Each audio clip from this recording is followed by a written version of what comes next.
જય માતાજી। હું શિવદાનભાઈ બારોટ।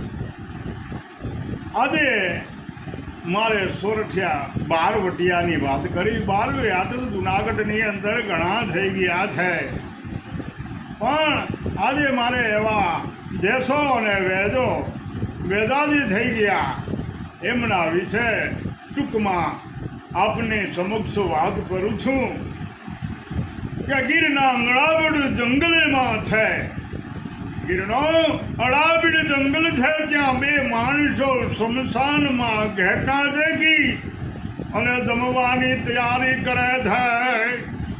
જમવાનો એક કટકો લઈને જોરથી રાડ પડે છે કે કોઈ ભૂખિયા ભાઈ હોય તો આવી જજો, એમ 3 વખત અવાજ કરે છે અને કોઈ નથી એમ વિચારી પોતે બટકું ખાવા જતો હોય ત્યાં પાછળથી લાંબો હાથ થાય છે કે કટકો એ હાથમાં મૂકી દે છે અને બીજો કટકો લઈ ખાવા જાય છે। ત્યાં તો પાછો હાથ લાંબો થાય છે, ફરીથી એ જ કટકો હાથમાં મૂકી દે છે, એમ આખો ઘેટો એ હાથમાં પાછળ જોયા વિના મૂકી દે છે। પરંતુ ત્યાં તો હાથ ભરીને લાંબો થાય એટલે બારવટીઓ સમજી જાય છે કે આ શક્તિ સિવાય કોઈ ના હોય, એટલે પોતાના પગની પીંડી કાપીને હાથમાં મૂકી દે છે અને શક્તિ પ્રગટ થાય છે। આદમીને પૂછ્યું કે કોણ છો? આદમીએ કીધું કે હું જેસોજી છું। શક્તિ કેવા છો? શક્તિએ કીધું કે તમે કેવા છો? જેસોજી કીધું કે હું સરવૈયા છું। શક્તિએ કીધું કે ભાઈ આમ ભટકવાનું કારણ શું છે? ત્યારે જેસોજી બોલ્યા, હે શક્તિ, અમે બારવટિયા છીએ, ગરાસ લૂંટાઈ ગયો છે। ત્યારે શક્તિએ કીધું કે જા દીકરા, હું તને 2 રોજડી આપું છું અને એ તને બચાવશે। એમ 2 રોજડી આપી શક્તિ અદૃશ્ય થયા અને જંગલમાં ફરનાર વ્યક્તિ સરવૈયા જેસોજી અને એના ભાઈ બેજોજી હતા। એ શક્તિ રાજી થઈ બારવટું ખેડવા રોજડી દીધી, ગરાસને લીધો, બારવટે ચડેલ પણ બહાદુર વટું ખાનદાની પૂર્વક કરતા હતા। નિર્દોષને હેરાન ન કરતા, સ્ત્રી સામે કોઈ દિવસ ખરાબ દ્રષ્ટિ ના કરતા। એક ઘોર અંધારી રાતે 2 ભાઈઓ જુનાગઢ નવાબને મારવાની યોજના કરી રહ્યા છે। 2 ભાઈઓ ગઢમાં નવાબના ખંડમાં પહોંચે છે, પણ જેસોજી ઊંધા ફરી જાય છે। ત્યારે વેદાજીએ કહ્યું, શું થયું ભાઈ? જેસોજી જવાબ વાળે છે કે બેગમનું કપડું ઊંચું થઈ ગયું છે, ખંડમાં બેગમ સૂતી છે અને એનું ગોઠણ સુધીનું વસ્ત્ર ઊંચું હતું એટલે જેસોજી ઊંધા ફરી ગયા। વેદોજી બોલ્યા, ભાઈ હું નાનો છું, હું આંખ બંધ કરીને એમને ઢાંકી દઉં છું, પછી આપણે નવાબને મારી નાખીએ। જેસોજી, હા એમ કર, તું નાનો છે।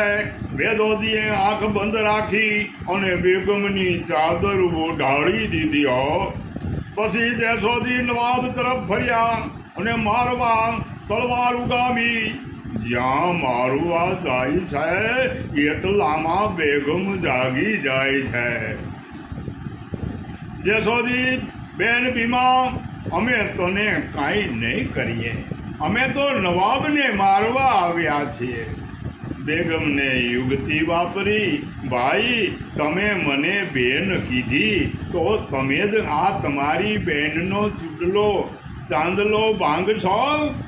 પોતાની ભૂલની જાણ થતાં જેસોદી તલવાર મ્યાનમાં મૂકી અને બેગમને મહોરમ આપે છે અને નવાબને જીવતદાન આપે છે. વિદેશવાળે બેગમ નવાબને બધી વાત કરે છે. ત્યારથી નવાબનો ડર વધી ગયો. નીંદર આવતી નથી, જરા અવાજ થતાં બેઠો થઈ જાય છે. સમી સાંજ થઈ છે. આ બાજુ જેસોદી અને વેદોદી ગીરમાંથી પસાર થતા હોય છે. એવામાં એક ભેંસ દેખાઈ. વેદોદી ભાઈ, આજે તો દૂધ પીવા મળશે. જેસોદી વાહ ભાઈ, જા દોઈ લે. વેદોદી ભેંસ પાસે જાય છે. ત્યાં ભેંસ ઊભી થઈ હાલવા માંડે. બે ભાઈઓ ભેંસની પાછળ જાય છે અને ભેંસ એક ગઢમાં જાય છે. બંને ભાઈઓ વિચારે છે, આવું ગીત જંગલ, આમાં વળી આ મહેલ આવ્યો ક્યાંથી? આ કોણે કર્યો છે? બંને ભાઈઓ અંદર જાય છે. એક યુવાન દેખાય છે, રાજપૂત જેવો, કાંઈ બોલ્યા વિના આવનારનું સ્વાગત કરે છે. બેની હારે કોઈ વાત કર્યા વગર સીધું જમવાની તૈયારી કરે છે. ત્યાં તો મહેલમાં રૂપ પદમણી જેવી એક સ્ત્રી પણ હોય. જમણવાર પૂરો થાય છે એટલે તે જુવાન ફરી કંઈ બોલ્યા વિના એ સૂવા માટે જગ્યા બતાવે છે. બે ભાઈઓ ખાટલામાં ગાડા પડ્યા. કાંઈ સમજાતું નથી કે આ બે કોણ છે. બેમાંથી કોઈ બોલતું કેમ નથી?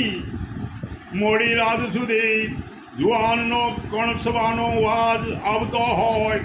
થાકને કારણે બેય ભાઈઓ પરોઢીએ ઊંઘ આવી જાય છે. બપોરે જ્યારે ઉઠે છે ત્યારે બેય જમીન ઉપર સૂતા હોય છે. ના તો મહેલ હોય છે, ના તો મહેલ, ના પેલા દંપતી પણ.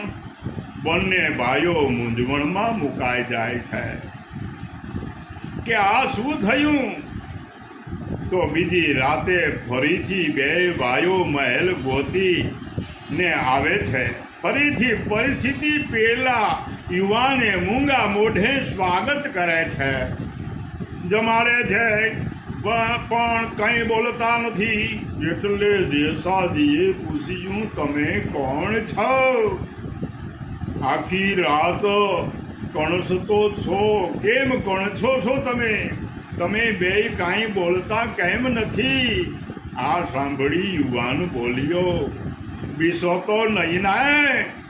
જસોજી ના બિયાય ગરાસિયા સિયાય હા, ઉપકારનો બદલો ચૂકવવા માગીએ છીએ. યુવાન બોલ્યો, હું માંગળાવાળનો પ્રેત બન્યો છું. આ યુદ્ધ ગતિમાં વીર ગતિ પામ્યો હતો અને હું પ્રેત બની ગયો. જસાજી, પણ તમે હજી તો અહીં શું કરો છો? તમારી સદગતિ કેમ ના થઈ?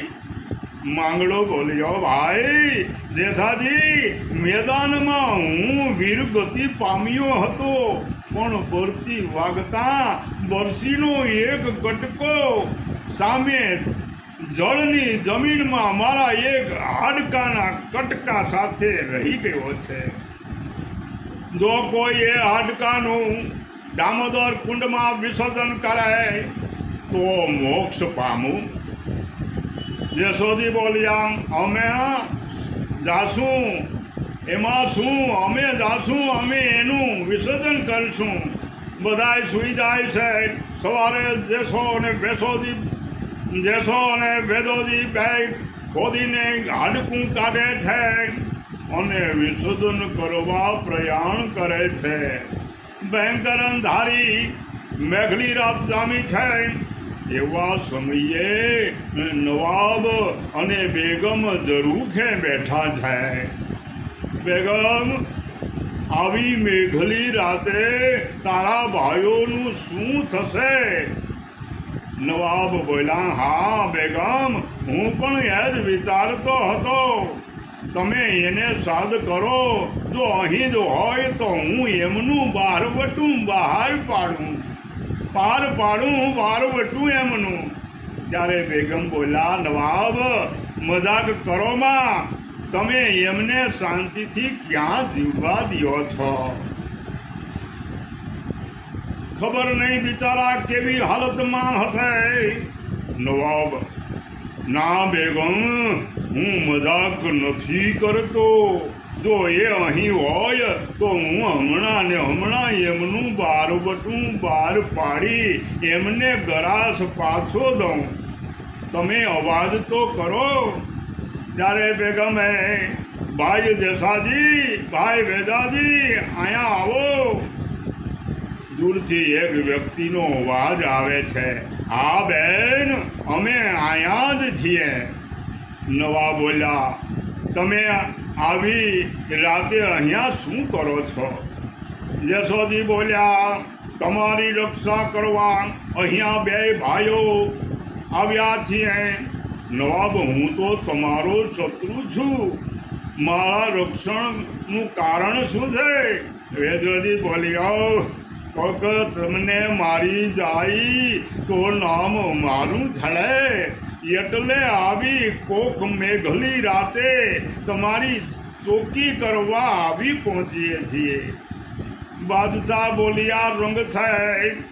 તમારા જેવા ખમીરવંતા રાજપૂતને બીજે દિવસે સવારે સભા રાણી સભામાં જેસોજીને વેદોજી આવે છે અને નવાબ કહે છે, માગો, જે માગો તે દઉં.